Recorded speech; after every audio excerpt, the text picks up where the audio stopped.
أسعد الله صباحكم. من ضمن سلسلة تبسيط الرسم، كنا انقطعنا من فترة عن السلسلة، لكن بنشوف شلون طريقة تبسيط النمر الأسود بحالة تأهب تقريبا. دائما نبدأ بالدوائر، دائرة كبيرة وتستمر بالتدوير لين تضبط معك الدائرة تقريبا، حتى لو كان فيه زوايد، لأنها بيغطيها يا اللون أو الظل.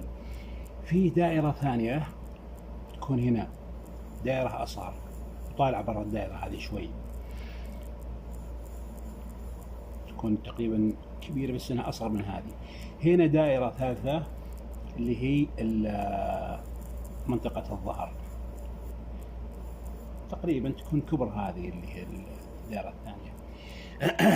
ما ترى ما يمنع يعني تكون مرتفعة نازلة، بس هنا على أساس وضعيتها تكون بالشكل هذا. الآن نجي على تفاصيل الوجه، الأذان بالشكل هذا. طبعا هذه يفترض أنها تكون أصغر لأنه ملتفت منك، وهذه كبيرة شوي. العيون تكون نازلة تحت شوي، تقريبا بثلث الدائرة. أسهل شيء تخليها مثلثة بالشكل هذا اختصارا يعني الجهد والوقت. الثانية تكون بالجهة الثانية هنا وأصغر من هذه لأنها ملتفت. هنا في مثلث اللي هو الأنف.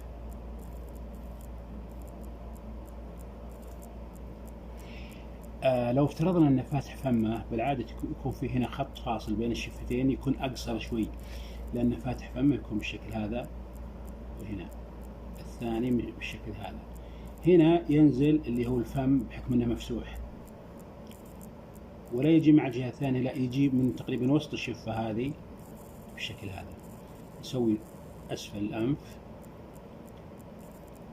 هنا الأسنان، الناب،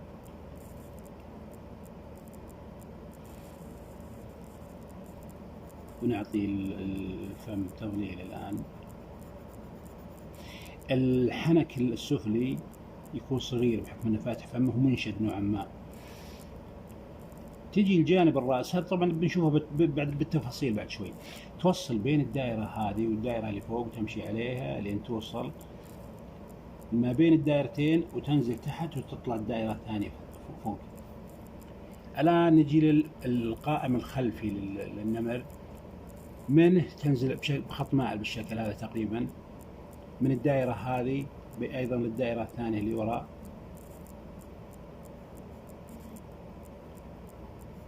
هنا فيه نوعا ما مبالغة بميول الخط، يكون مايل شيء بسيط يعني. الخط هذا اللي هو القائم الخلفي أو رجله يعني.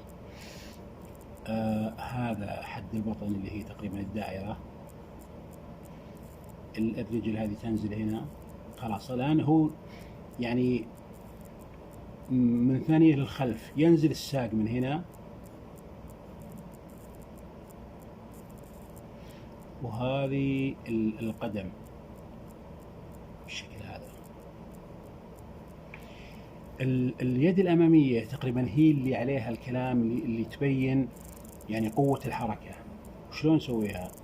خط نازل من هنا وجاي من هنا مرة ثانية بشكل مقوس بالشكل هذا، وبعدين نازل، وخط هنا تقريبا موازي له أو يعني نازل معه، ما هو شرط أنه يكون موازي. وتجي بالشكل هذا وتنزل، تجي لليد. هنا المخالب.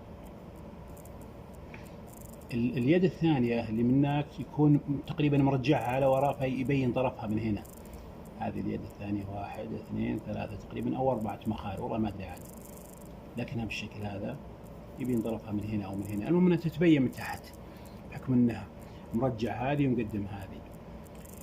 الآن يجي الذيل، هو تقريبا شبه انتهى. الآن الذيل عشان أخليه يكون لاف، أوقف الخط هذا هنا وهذا كمله من هنا وارجع مرة ثانية.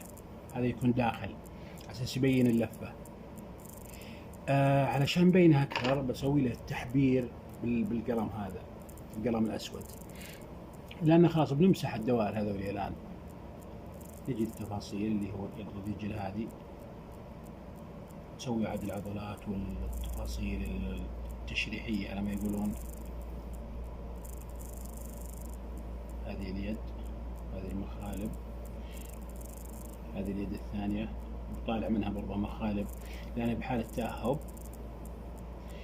الأنياب اللي تحت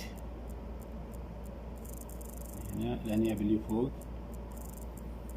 الأسنان، الناب الثاني، الشفة العليا أو الشفايف العلوية، طبعا هذا ياخذ لون أسود. الأنف اللي هو مثلث هذا يطلع منه خط من هنا على أساس يبين التفاتته، وتسوي عاد اللي تقطيبة الحواجب على ما يقولون. العيون هنا السواد يكون فوق بالخط اللي فوق على أساس يعطي نظرة الحدة ونظرة الغضب. العين الثانية زيه تقريبا.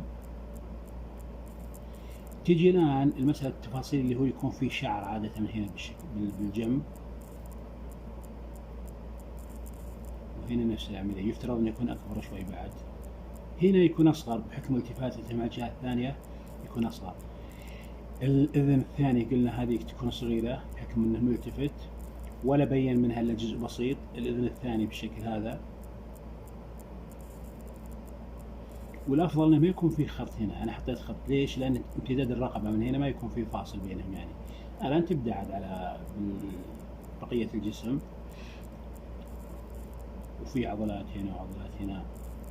الخط اللي تحت اللي هو خط الصدر، هنا البطن وهنا الخصر. الأمور هذه تسويها بعد ما تنتهي خلاص من الخطوط الرئيسية، تبدأ بالتفاصيل.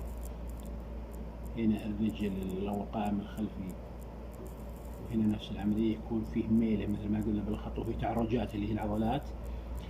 الساق واقف، وهنا القدم الخلفية وبرضه يكون فيها مخالب.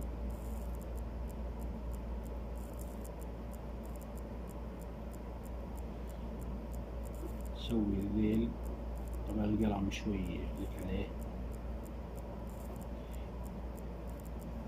هذا تقريبا شكله. يعني تبدأ عاد مسألة التظليل. من هنا الجزء اللي تحت يكون أسود، هو كله بيكون نمر أسود. فإذا بتعطيه لون أسود كامل، تبدأ عاد تخفف هنا وتخفف هنا على أساس منطقة الأشياء اللي بارزة يكون فيها الظل أخف.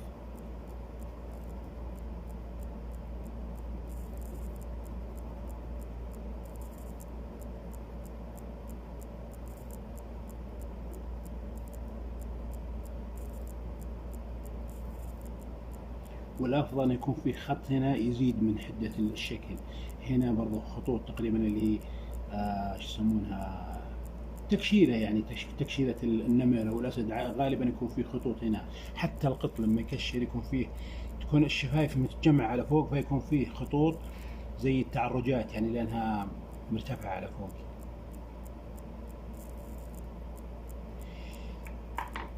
تقريبا الآن خلص. نمسح هذا، يعطينا نشوف قلم، يعني نشيل الخطوط اللي بقلم الرصاص، تبين الخطوط اللي بالقلم الأسود، ونزيد عليها إذا في شيء يبغى زيادات. إذا شيء مسحناه مثلا بقلم الرصاص، مثل بسم الله، مثل اليد هذه،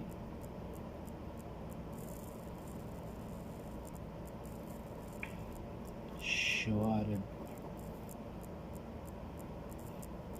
هذه نازلة، العيون على أساس تعطي إحساس الغضب. اللون الأنف اللي هو الأسود، تخطيط الأسنان، تظليل الفم، تعتيمه بشكل كامل.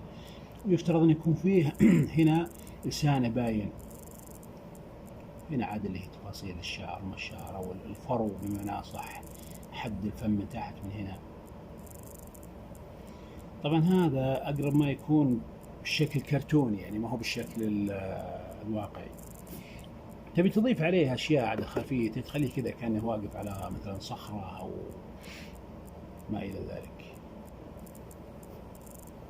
كأنه متأهب بيهجم على شيء. فهذه للتبسيط مثل ما قلنا اللي هي دائرة هنا اللي هو الوجه والعيون كذا، والدائرة اللي ورا حقت مؤخرة الظهر.